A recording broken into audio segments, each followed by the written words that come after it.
नमः शिवाय।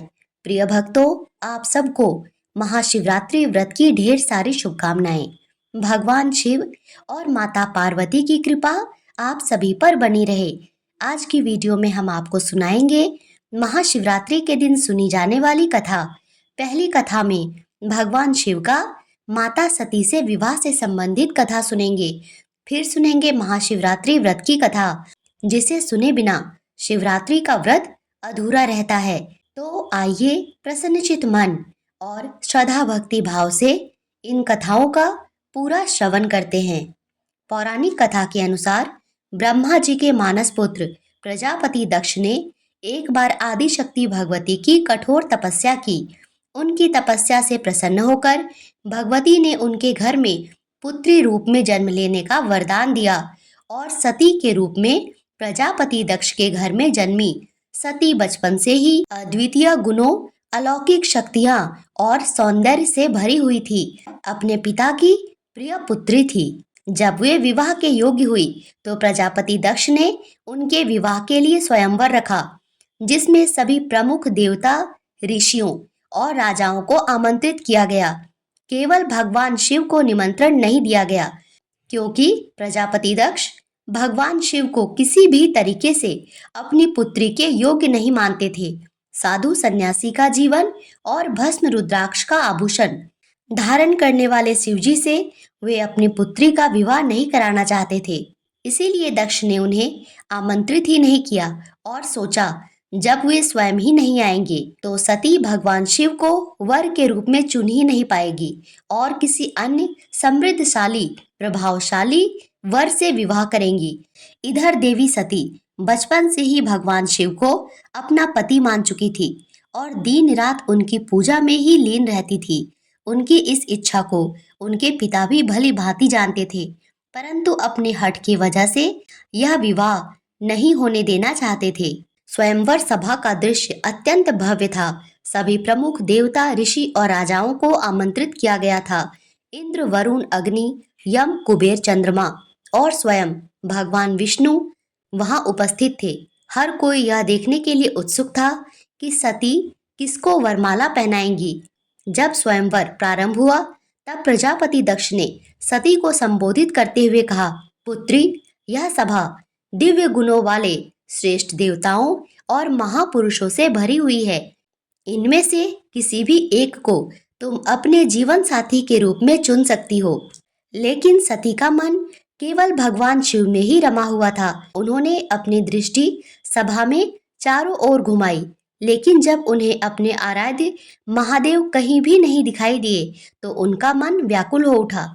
जब सती को कोई उत्तर देते न देख दक्ष ने उन्हें भगवान विष्णु, इंद्रदेव और चंद्रदेव की ओर संकेत किया और कहा, पुत्री, देखो, स्वयं भगवान विष्णु यहाँ उपस्थित हैं।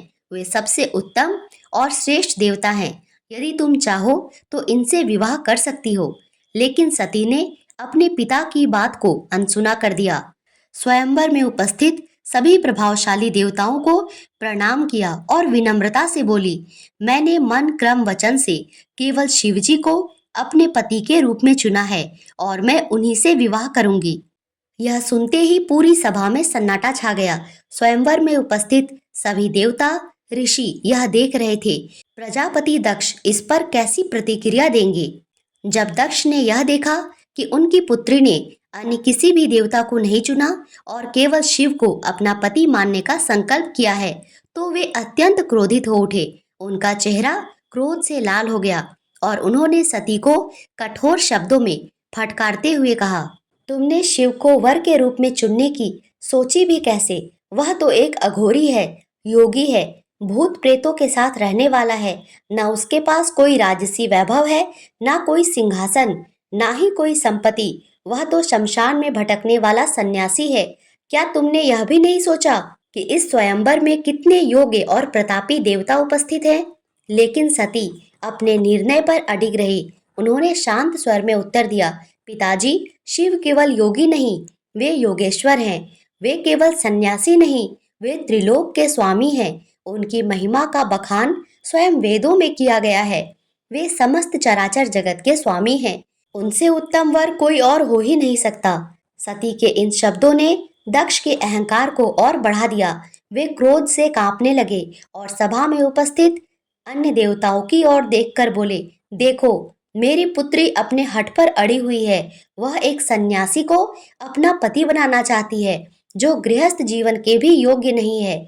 मैंने इसे संस्कार और ज्ञान दिया, लेकिन यह एक ऐसे व्यक्ति को वर चुन रही है जिसे समाज में कोई स्थान भी नहीं देता। सभा में कई देवताओं और ऋषियों ने दक्ष को समझाने का प्रयास किया, लेकिन वे अपने क्रोध और अहंकार में अंधे हो गए। सती ने अपने पिता के क्रोध और अपमान को नजरअंदाज किया और अपने आराध्य शिव का स्मरण किया और अपनी वरमाला उठाई और कहा, यदि भगवान शिव के प्रति मेरा प्रेम निश्चल है, यदि मैंने अपने मन, क्रम और वचन से केवल और केवल एकमात्र शिव जी को ही पति के रूप में चुना है, तो मेरी यह माला स्वाभाविक रूप से उन्हीं के गले में पड़ेगी।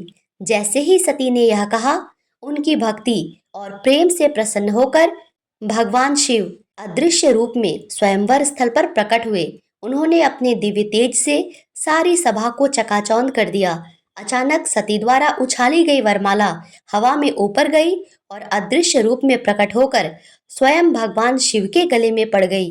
यह दृश्य देखकर सभा में उपस्थित सभी देवता और ऋषि अचंभित रह गए, लेकिन दक्ष इस चमत्कार को भी स्वीकार करने के लिए तैयार नहीं थे। उनका क्रोध और अहंकार भगवान शिव के लिए बढ़ता ही गया, लेकिन वे कुछ कहने में असमर्थ हो गए। सती द्वारा शिवजी को वर के रूप में चुनने के बाद प्रजापति दक्ष को यह विवाह स्वीकार करना पड़ा, लेकिन उनका हृदय इससे प्रसन्न नहीं था। उन्होंने अरमने मन से विवाह की स्वीकृति दी। इसके बाद भगवान ब्रह्मा और नारद मुनि ने स्वयं इस विवाह की विधियों को सुनिश्चित किया।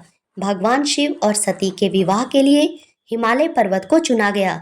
इस विवाह को संपूर्ण ब्रह्मांड में अत्यंत शुभ और दिव्य अवसर माना गया। जब भगवान शिव और देवी सती का विवाह होने वाला था, तो यह संपूर्ण सृष्टि के लिए एक अद्भुत घटना बन गई। भगवान शिव जब अपनी बारात लेकर पहुंचे, तो यह बारात अन्य देवताओं की बारात से बिल्कुल अलग थी। इस बारात में 9 तो स्वर्ण के रथ थे, 9 ही राजसी वैभव, बल्कि शिवजी की बारात में तो भूत प्रेत, नाग नागिन, राक्षस, गंधर्व और अघोरी शामिल थे। वे सभी नृत्य और गान कर रहे थे। शिवजी स्वयं अपने विशिष्ट रूप में थे। उनके तन पर भस्म लगी थी, गले में नागों की माला थी, माथे पर चंद्रमा सुशोभित था, त्रिशूल और डमरू उनके हाथों में थे और वे स्वयं नंदी पर सवार थे। जब सती की माता प्रसूति ने इस विचित्र बारात को देखा, तो वे अत्यंत भयभीत हो गई। उन्होंने सोचा, हाय मेरी पुत्री, न जाने किससे इसका विवाह हो रहा है, और वे अत्यंत चिंतित हो गए। इस पर भगवान विष्णु और नारद मुनि ने समझाया कि शिवजी केवल सन्यासी नहीं हैं, वे स्वयं आदि योगी, महादेव और त्रिलोक के स्वामी हैं। उनका स्वरूप दिव्य है और सती को शिवजी के साथ अटूट प्रेम और भक्ति है। सभी देवता भगवान शिव के पास गए और उनसे उनके असली स्वरूप में आने का निवेदन किया। अन्य देवताओं की प्रार्थना सुनकर भगवान शिव मुस्कुराते हुए अपने दिव्य स्वरूप में आने का निश्चय करते हैं।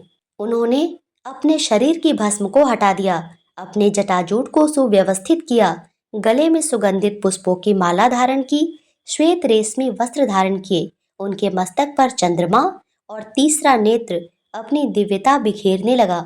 उनके मुख से तेजस्वी आभा प्रकट होने लगी। वे दिव्य और अद्वितीय सुंदरता के प्रतीक बन गए। अब भगवान शिव का रूप इतना आकर्षक और मनमोहक था कि स्वयं सती भी उन्हें अपलक देखने लगी। सभी देवता, ऋषि मुनि और गंधर्व उनकी इस दिव्यता को देखकर आनंदित हो गए।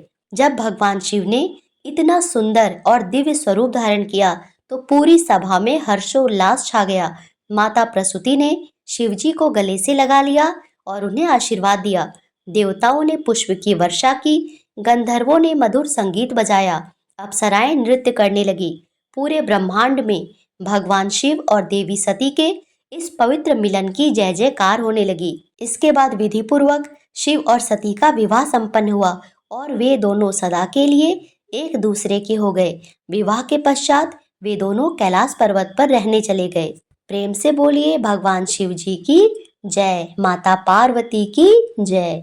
अब सुनिए महाशिवरात्रि व्रत की कथा। पौराणिक कथा के अनुसार एक बार चित्रभानु नामक एक शिकारी था। पशुओं की हत्या करके वह अपने परिवार को पालता था। एक बार वह एक साहूकार का ऋणी बन गया, लेकिन ऋण समय पर ना चुका सकने पर क्रोधित साहूकार ने उसको शिव मठ में बंदी बना दिया। जिस दिन बंदी बनाया, संजोग से उस दिन शिवरात्रि थी। बंदी रहते हुए वह शिकारी मठ में शिव संबंधी धार्मिक बातें सुनता रहा। वहीं पर उसने शिवरात्रि व्रत की कथा भी सुनी। संध्या होने पर साहूकार ने उसे बुलाया और ऋण चुकाने के लिए पूछा। तब शिकारी ने अगले दिन सारा ऋण चुका देने का वचन दिया। साहूकार ने उसकी बात मान ली और उसे छोड़ दिया।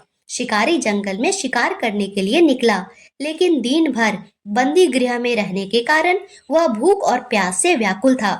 सूर्यास्त होने पर वह एक जलाशय के पास गया। वहीं घाट के किनारे एक पेड़ पर थोड़ा सा जल पीने को लेकर चढ़ गया, क्योंकि उसे पूरा विश्वास था, उम्मीद थी कि कोई ना कोई जानवर अपनी प्यास बुझाने के लिए यहाँ जरूर आएगा।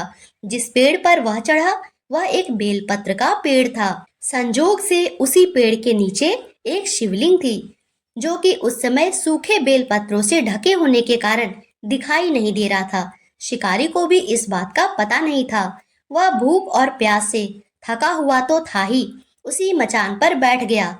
मचान बनाते समय उसने जो टहनियां तोड़ी वह संजोग से शिवलिंग पर जाकर गिर गई। इस प्रकार दिन भर भूखे प्यासे शिकारी का व्रत भी हो गया और शिवलिंग पर अनायास उससे बेलपत्र भी चढ़ गए। एक पहर रात बीत जाने पर एक गर्भिणी हिरनी तालाब पर पानी पीने पहुंची। शिकारी ने धनुष पर तीर चढ़ाकर जैसे ही उसकी प्रत्यंचा खींची, उसके हाथ के धक्के से कुछ पत्ते और थोड़े से जल की कुछ बूंदें भी नीचे शिवलिंग पर गिर गई और अनजाने में ही शिकारी के पहले पहर की पूजा हो गई। वह गर्भिणी हिरनी कहने लगी, हे शिकारी, मैं गर्भिणी हूँ, शीघ्र ही बच्चों को जन्म देने वाली हूँ। तुम एक साथ दो जीवों की हत्या करोगे तो बिल्कुल भी ठीक नहीं है। मैं बच्चे को जन्म देकर जल्दी ही तुम्हारे सामने आऊंगी, तब तुम मुझे मार लेना। यह सुनकर शिकारी को उस पर दया आ गई और उसने अपने धनुष की प्रत्यंचा ढीली कर दी। देखते ही देखते वह हिरनी जंगली झाड़ियों में गायब हो गई। कुछ ही देर बाद एक और हिरनी उधर से आ निकली। शिकारी की प्रसन्नता का ठिकाना नहीं रहा। उसने फिर से धनुष पर अपना बाण चढ़ाया। कुछ बेलपत्र फिर से नीचे शिवलिंग पर जा गिरे और अनायास ही शिकारी के दूसरे पहर की पूजा भी संपन्न हो गई। तब उसे देखकर वह हिरनी विनम्रता पूर्वक निवेदन करने लगी, हे शिकारी, मैं थोड़ी देर पहले ऋतुकाल से निवृत्त हुई हूँ और कामातुर गृहिणी हूँ। अपने प्रिय की खोज में भटक रही हूँ। मैं अपने पति से मिलकर जल्दी ही तुम्हारे पास आ जाऊंगी। कृपया तुम मेरा विश्वास करो, तब तुम मुझे मार लेना। शिकारी को उस पर भी दया आ गई और उसने जल्दी आना ऐसा कहकर उसे जाने दिया। दो बार शिकार खोकर अब वह शिकारी चिंता में पड़ गया। इस प्रकार रात का आखिरी पहर बीत रहा था। तभी एक दूसरी हिरनी अपने बच्चों के साथ उधर से निकली। जैसे ही वह अपने बच्चों के साथ घाट पर पानी पीने के लिए आई कि शिकारी ने फिर से अपने धनुष पर तीर चढ़ा लिया। अब वह तीर चढ़ाकर छोड़ने ही वाला था कि फिर से तीर के खींचने से कुछ पत्ते और जल की कुछ बूंदें शिवलिंग पर गिर गई। उधर शिकारी को धनुष की प्रत्यंचा खींचा हुआ देखकर वह हिरनी बोल उठी, रुको रुको रुको, मुझे मत मारो। मैं इन बच्चों को इनके पिता के हवाले करके लौट आऊंगी। कृपया मेरा विश्वास करो, इस समय मुझे मत मारो, नहीं तो यह बच्चे अनाथ हो जाएंगे और कोई और इनका शिकार कर जाएगा। शिकारी हंसने लगा और कहने लगा, सामने आए शिकार को छोड़ दूं, मैं ऐसा मूर्ख नहीं हूँ। इससे पहले भी मैं दो बार अपना शिकार खो चुका हूँ। मेरे बच्चे भी तो भूख प्यास से तड़प रहे होंगे। उसके उत्तर में हिरनी कहने लगी, जैसे तुम्हें अपने बच्चों की ममता सता रही है, ठीक वैसे ही मुझे भी अपने बच्चों की फिक्र है। इसलिए सिर्फ इन बच्चों के नाम पर ही मैं तुमसे थोड़ी देर के लिए अपना जीवन दान मांग रही हूँ। कृपया मेरा विश्वास करो, मैं इन्हें इनके पिता के पास छोड़कर जल्दी ही वापस आ जाऊंगी। हिरनी का दीन स्वर सुनकर शिकारी को उस पर दया आ गई और उससे भी जल्दी आना ऐसा कहकर उसे भी छोड़ दिया। इधर शिकार के अभाव में बेल वृक्ष पर बैठा शिकारी क्रोध में आकर बेलपत्र तोड़ तोड़ कर नीचे फेंकता जा रहा था और अनजाने में उसने तीसरे पहर की पूजा भी स्वतः ही संपन्न कर ली। अब तो सुबह होने को आई। एक हिस्ट पुष्ट हिरन उसी रास्ते पर आया। अब तो शिकारी ने सोच लिया, इसका शिकार मैं अवश्य करूंगा, उसे किसी भी प्रकार जाने नहीं दूंगा। इधर शिकारी की तनी प्रत्यंचा देखकर वह हिरन समझ गया, यह शिकारी मुझे जरूर मार डालेगा।